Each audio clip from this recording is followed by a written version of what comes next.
Vamos falar sobre pecuária, vamos falar sobre o mercado da pecuária de corte, começando falando a respeito do que vem acontecendo em relação ao mercado do boi gordo que tem apresentado nesta semana, nesse começo do mês de junho, tem apresentado ali altas, né, para os valores da arroba do boi gordo, e tendo essas questões internacionais, a cota da China, né, talvez as compras de boi para produção de carne para a China, olhando essa cota, vão encerrar agora em junho, talvez no começo de julho.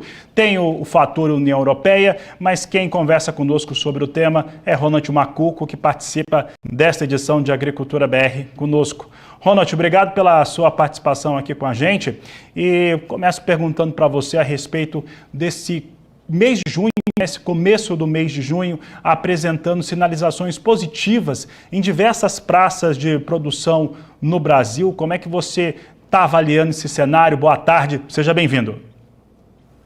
Boa tarde, Fabiano. Boa tarde a todos que nos assistem. E sim, Fabiano, a oferta está mais restrita. Eu estava em Araguaína, Tocantins, na última terça-feira à noite palestrando, e eu vi lá boi de 335, 340 e... por coincidência, na palestra, tinha um comprador de um grande frigorífico aí, com capital em bolsa aberto, e eu perguntei para ele, como é que está as escalas, Fabiano? Foi a mesma coisa de jogar uma água quente num gato, sabe? Ele sai correndo, né? Pode ser num gato, pode ser num porco, pode ser em qualquer coisa, que ele vai sair correndo, né?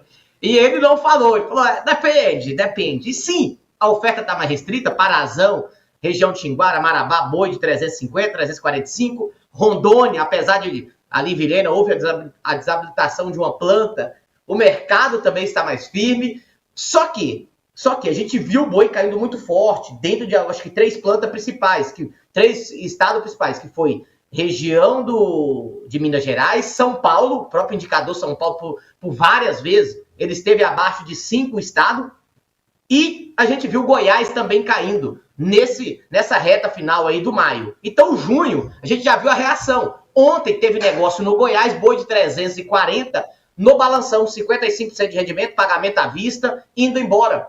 Então o mercado está um pouco mais firme, mas com muita incerteza, com muita especulação, com muito trocadilho. Será que vai ter um impacto essa saída da China, essa saída da União Europeia lá dentro de setembro? Será que a China vai mesmo permanecer com essa cota firme? Será que após a cota os chineses vão comprar mesmo assim?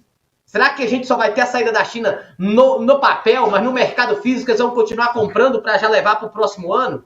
Então essa incerteza, ela paira no mercado e principalmente na Bolsa. A Bolsa antecipa algo positivo ou negativo. E esse antecipar da Bolsa, olhar para o contrato agosto, julho, setembro, preço menor do que o mercado físico hoje. Boi 336, 338, 339 por setembro, faz com que a conta do confinamento seja a pior dos últimos 12, 13 meses. A gente nunca viu a margem líquida do confinamento tão ruim como está agora. Eu estou falando de uma margem próxima a 4% a 5% para os próximos 60 dias, 70 dias, 90 dias. A conta do confinamento hoje não estimula o confinador invernista a colocar boi no pasto. Por isso que a exportação do boi vivo vem ganhando força gigantescamente, tanto no sul do país como no Parazão. O Parazão hoje exporta 50% do nosso animal vivo. É exportado pelo Parazão, que impacta no Tocantins, impacta no Maranhão.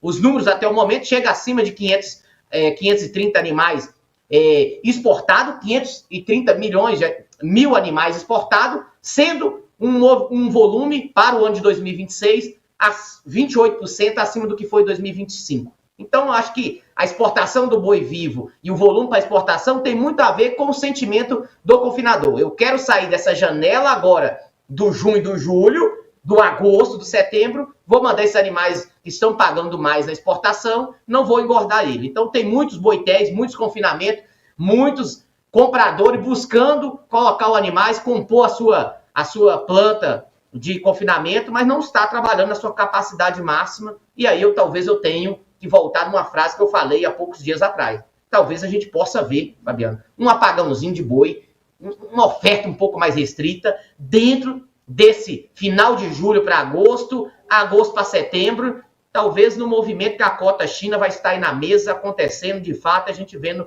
o impacto. A gente vai ter uma oferta menor de boi, até porque o mercado antecipa muito os movimentos.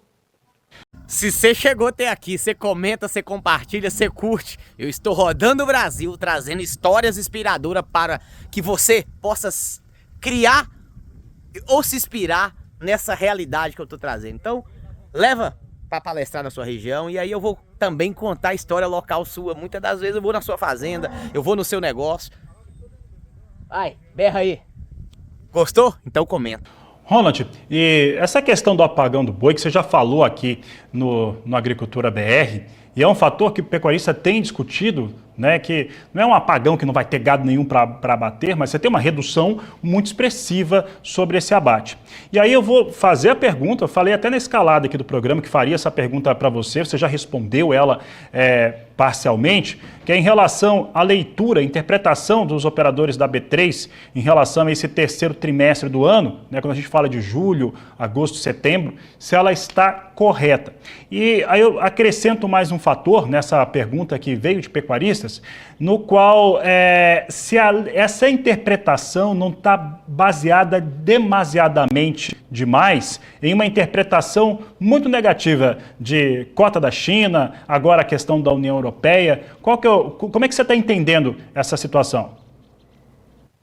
Essa situação ela é delicada, porque cada um, se você como comunicador aqui, como uma fonte de orientação, muitas das vezes para o pecuarista, você já veio aqui mostrando visões totalmente diferentes. Se você olhar aí, puxar os programas para trás, tinha alguém que falava que ia bater a cota dentro do maio. Nós estamos dia 6, dia 11/6, e a cota talvez não chegou a 60% ainda, 60 e poucos por cento. Tá, se continuar nessa tocada, o mercado está precificando muito pessimista. Vamos lá, vamos tentar discutir aqui. Todas as projeções era que a China exportasse algo próximo ao que exportou em 2026. Por isso que a projeção era tão negativa. A gente olha os números preliminares e a gente vê que a China já vem perdendo força nos últimos meses. Mas será que a China perdendo força? Ou ela está postergando as compras, buscando comprar um pouco mais de outros países? E o Brasil está abrindo o mercado. Eu digo que numa tendência de ciclo pecuário, no movimento do atual cenário, Fabiano, alguns vão aproveitar essa baixa, esse movimento. União Europeia sai em setembro. China pode sair dentro do julho para agosto, agosto para setembro, muito mais para agosto e setembro. Esse boi pode pressionar e está pressionando no atual momento na Bolsa. Alguns vão usar de sabedoria para se posicionar, para comprar sua reposição para os próximos meses, usando a Bolsa, ficar mais posicionado, comprado na Bolsa, porque quando você olha a reposição no físico, teve leves correções. E já quem faz o seu custo de produção usaria a Bolsa para travar o seu custo, imaginando que esse impacto da exportação possa afetar, possa cair 15, 20 reais, que eu não acredito. Se eu olho um boi hoje para o julho, 347, boi em São Paulo 353, se eu estou falando de 20 reais, seria um boi em São Paulo 330. 335. Ei, eu não acredito que a Bolsa vai impactar, que a exportação vai impactar para mudar a tendência do mercado. Já aconteceu em outros momentos. Então, assim, a minha leitura é a exportação, apesar de ser um movimento positivo, o Brasil vem abrindo o mercado e vem abrindo e vem distribuindo de melhor forma possível a nossa carne. Então, o movimento China, a preocupação há, mas não é suficiente para mudar a tendência do mercado. E quem usar do atual cenário para se posicionar melhor na Bolsa, para se posicionar melhor no físico, vai sair ganhando. Vai ser momento de oportunidade. Para alguns, vai vender o desespero, porque lá na frente quer comprar barato. E quem tiver com um entendimento um pouco melhor, vai aproveitar o momento para sair mais forte de todo esse movimento. São 3 movimentos. Primeiro foi a taxação dos Estados Unidos sobre todo mundo, que pegou a nossa carne que não ficou de fora. Alguns produtos agrícolas ficou, no primeiro momento, a carne não. Depois eles tiraram a carne. Segundo, veio a taxação chinesa, que colocou uma cota de 1,6 milhões de toneladas. Ponto. Terceiro, veio a União Europeia. Se não tivesse acontecido esses 3 movimentos, com a oferta que a gente está tendo de animais, a oferta de fêmea recuando, a exportação de animais vivos indo de vento em popa, aonde estaria o boi hoje, Fabiano? Você joga aí um palpite? Nós estamos por todo o Brasil aí. Fala, joga um palpite aí. Aonde estaria o boi se nós não tivéssemos esses 3 pontos negativos? Joga o número aí. Você pode? Você tem autorização para fazer? Onde estaria o boi hoje? Esse boi estaria disponível, né? E estaria indo para abate, esticando a escala dessas indústrias frigoríficas também. Exato, mas se nós não tivesse esses 3 pontos que a gente colocou, começa os Estados Unidos, que quando saiu a taxação dos americanos sobre todo mundo, e depois o Brasil, a carne ficou dentro, boi caiu R$12 naquele dia. Depois veio a taxação chinesa de 55%, boi caiu mais R$8 no dia. Agora veio o peso da União Europeia. Tá, quanto era o boi em abril? Em plena safra, em pleno movimento, o boi era R$365 em São Paulo. Em algumas regiões teve um pouco mais. Se nós não tivéssemos esses 3 pontos, onde estaria o preço do boi em reais? Será que o boi de 400, o boi de 390 não seria realidade dentro do ano de 2026? Você chegou até aqui? Curte, comenta, compartilha. Nós estamos rodando o Brasil, trazendo histórias inovadoras, inspiradoras, para que você possa estar bem conectado. É levando palestra de soja, milho, dólar, fertilizante, pecuária, tendência do mercado pecuário, mas ao mesmo tempo compartilhando com você conhecimento, tá bom? Gostou? Quer me levar para sua região? Entra em contato, agenda sua palestra, mas me segue para mais conteúdo como esse, comenta e compartilha. Deixa aqui sua opinião e sua visão. Pelo menos a 380, olhando para algumas praças, chegando a 395 nas praças mais competitivas do Brasil. E você colocou um ponto, Ronald, que é aquele, você tem o fato ocorrendo, você tem realmente a notícia do mercado internacional, e a maneira como isso foi utilizado pelos operadores de mercado aqui no Brasil foi justamente para impedir essa disparada. Nem chega a ser uma disparada, essa é uma correção de valores do boi gordo, remunerando naquilo que deveria ser pela raridade que ele está sendo praticado aqui no Brasil, que tem de oferta no Brasil. Seria esse o pensamento? Exato. O que obstruía a alta do boi? Era a fêmea que estava indo para o abate. Você olha os abates CIF do Brasil. E se você olha também, vamos pegar o IMEA, que é um dado que a gente consegue mensalmente. É notório. No primeiro trimestre, a fêmea já diminuiu 10%. Nesse último mês, caiu, comparado com o ano de 2025, caiu em torno de, acho que 3% ou foi 4%. Acho que foi mais ou menos isso. Que é um mês que tem mais fêmea vindo. Agora, se a fêmea, que era que obstruía a alta do boi, e ela deve diminuir nos próximos meses na ponta do frigorífico, a alta está aí. Não quer dizer que o boi já não esteja bom, que a conta já não esteja positiva, mas quando eu olho o nosso arroba no mundo, ela é até injusta a gente falar. Nós estamos falando do arroba brasileira, que é a média hoje. Nós estamos trazendo um arroba de aproximadamente 68, 69 reais. Quando você olha a arroba paraguaia, é 75 dólares. Desculpa, em dólar, 68 dólares. Arroba paraguaia, 75. Arroba chilena, 82.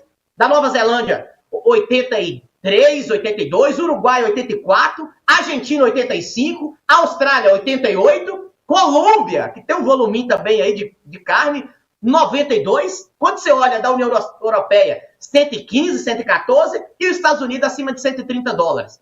E aí, quando eu entro em algum site específico, você não tem com tanta clareza quanto é a arroba chinesa. Mas em alguns sites aí que a gente observa, quando a gente faz uma métrica ali, a gente está falando que a arroba chinesa é acima de 140 dólares, 143 dólares mais ou menos.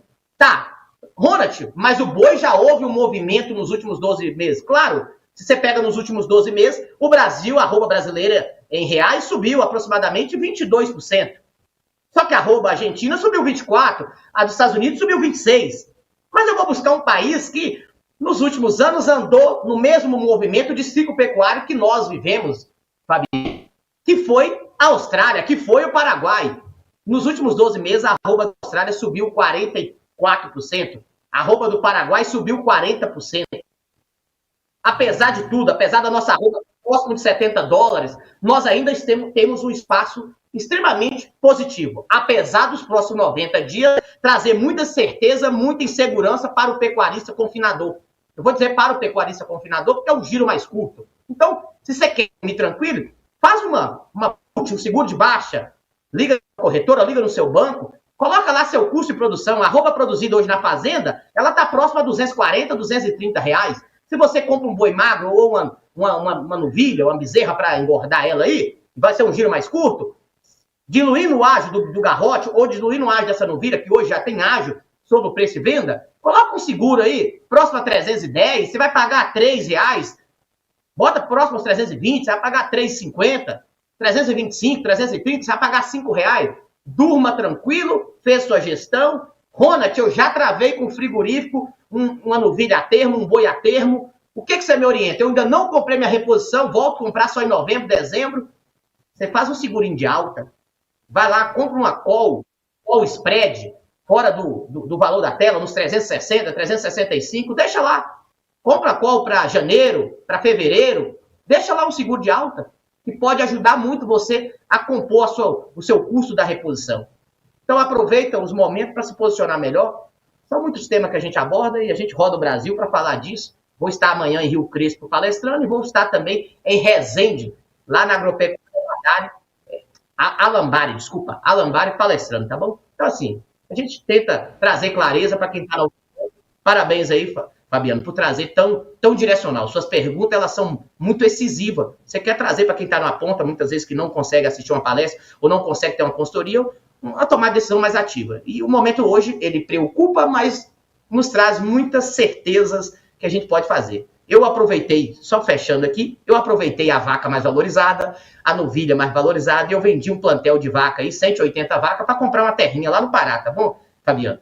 Minha vaca hoje lá no Pará foi negociada acima de R$10 o quilo, R$300 a arroba. Então vendi vaca parida para comprar 20 alqueires de terra do meu saudoso Domingo Macuco, que foi meu avô que me criou. Meu primeiro gado, quem me deu foi ele. Me deu não, eu trabalhava tirando leite para ele, ele me deu uma vaca e 20 e poucos anos depois eu tive o privilégio de comprar a fazenda dele, que ele veio nos deixar, os 12 herdeiros ali, cederam a terra para mim, junto com meu pai, para eu comprar. Então eu tive que vender minhas 180 vacas para comprar uma terra de 20 alqueiros, 100 hectares.